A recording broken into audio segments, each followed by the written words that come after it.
Syahira masuk setelah mobil Randy meninggalkan halaman rumah. Haruna sudah tertidur, tapi Tristan masih terjaga. Ia ingin bicara empat mata dengan anak bungsunya itu. Randy sudah pulang?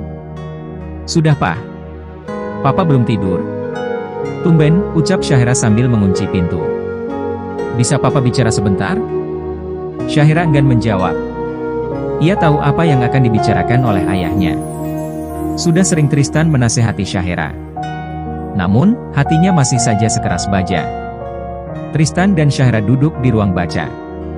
Harisma dan wibawa Tristan masih terpancar jelas di wajah senjanya. Gurat ketampanan masa muda masih tergambar jelas.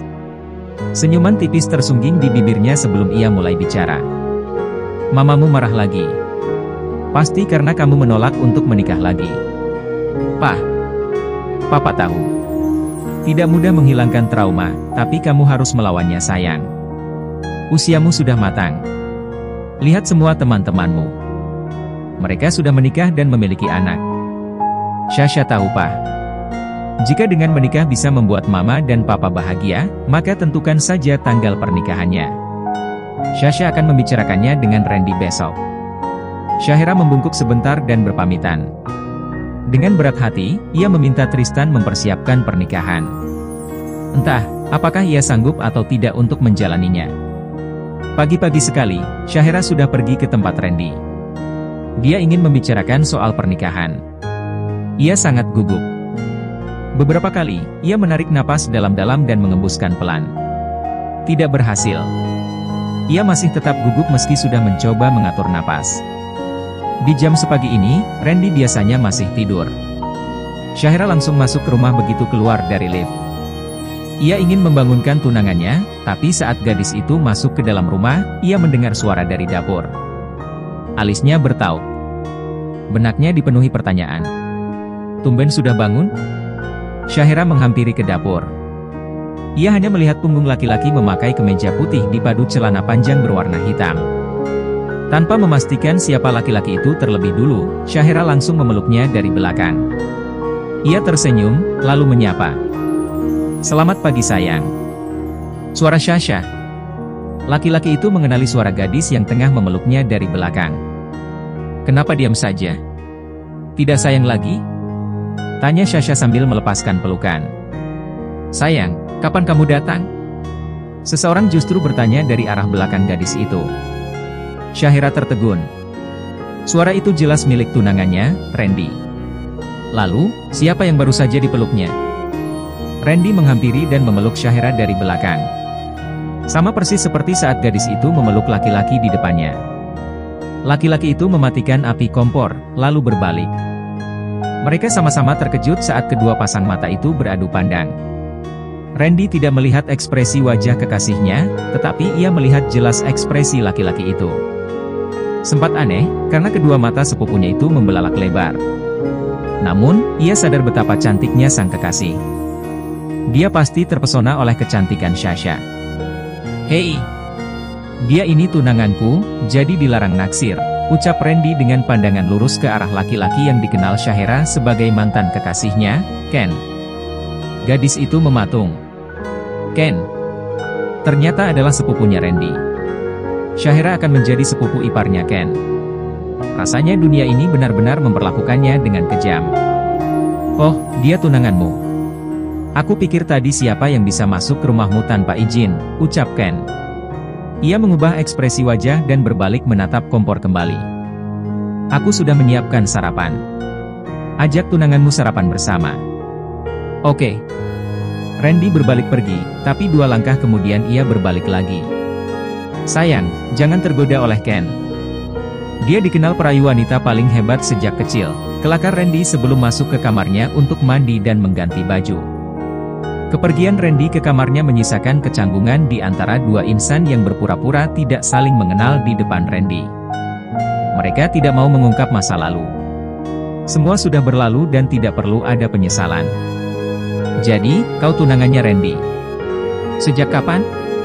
Tanya Ken sambil menata nasi goreng di meja. Ia menyiapkan 3 piring, lalu mengambil gelas dan jus jeruk. Gadis yang ditanya olehnya itu diam saja. Ia merasa syok. Kenapa dunia ini kecil sekali? Pepatah orang tua zaman dulu, dunia tidak selebar daun kelor, sepertinya tidak berlaku pada Syahira. Kenyataannya, dunia seperti sebuah daun keladi baginya. Kemana air pergi, daun itu ikut bergoyang mengikuti. Sudah 5 tahun lebih ia bersama Randy, tapi baru kali ini mengetahui kenyataan kalau Ken adalah sepupunya Randy. Bertemu dengan Ken di rumah tunangannya, membuat ia lupa dengan tujuan awalnya datang ke rumah Randy. Maafkan aku, karena telah melupakanmu. Jangan membahas itu lagi Ken. Tutup semua cerita masa lalu, ucap Sasha. Randy keluar dari kamarnya. Syahira segera menghampirinya. Ren, nanti siang ke rumahku ya. Ada yang ingin dibicarakan oleh orang tuaku. Aku ada keperluan, jadi aku pamit, ucap Sasha. Ia berpamitan karena tidak nyaman berada di dekat Ken. Sarapan dulu Hani. Nanti aku antar kamu, oke? Hani? Randy memanggilnya Hani. Bukannya Sasha tidak suka panggilan itu, tapi dia diam saja saat Randy yang memanggilnya seperti itu.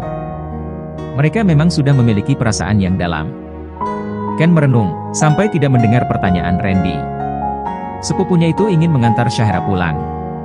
Ia juga berpamitan jika ia tidak akan pulang makan siang. Ken, boleh kan? Sudahlah. Aku pergi, pamit Randy. Ia pergi sarapan di luar bersama Syahira. Randy tidak tahu, kenapa Sasha buru-buru ingin pergi. Ia pikir, tunangannya hanya merasa canggung karena belum mengenal sepupunya. Mereka pergi ke warung bubur ayam yang ada di sekitar SMA Pelita. Syahira makan dengan lahap. Jika sedang ada yang mengganggu pikirannya, gadis itu selalu tergesa-gesa dalam melakukan sesuatu. Seperti sekarang, makan saja sangat buru-buru.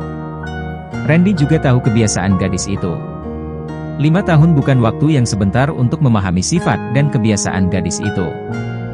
Ia mengingat setiap hal yang berhubungan dengan Syahira. Kamu lihat toko kue di seberang jalan itu? Syahira menoleh dan mengangguk. Aku tahu. Kenapa memangnya? Itu milik sepupuku, Ken. Laki-laki yang ada di rumahku tadi, ucap Randy. Dia buka toko kue? Bukannya kuliah kedokteran? Tanya Syahira tanpa sadar. Randy mengernyitkan dahi. Dari mana Syahira tahu kalau Ken kuliah kedokteran? Kenapa dia bereaksi seperti itu? Kedua pertanyaan itu menggelayut di otaknya. Ini pertama kalinya Ken datang ke apartemen, lalu kenapa mereka seperti sudah pernah bertemu? Tidak ingin dihantui pertanyaan, ia pun memilih bertanya langsung kepada yang bersangkutan. Randy tidak suka main tebak-tebakan jika bicara soal hati. Kalian, saling kenal? Kenapa kamu tahu kalau dia kuliah kedokteran? Syahira baru menyadarinya. Ia sudah keceplosan bertanya soal Ken. Gadis itu berpikir keras. Apakah ia harus jujur atau tidak? Tapi, setiap rahasia pasti akan terbuka pada saatnya. Lalu, haruskah ia jujur menjawab pertanyaan Randy?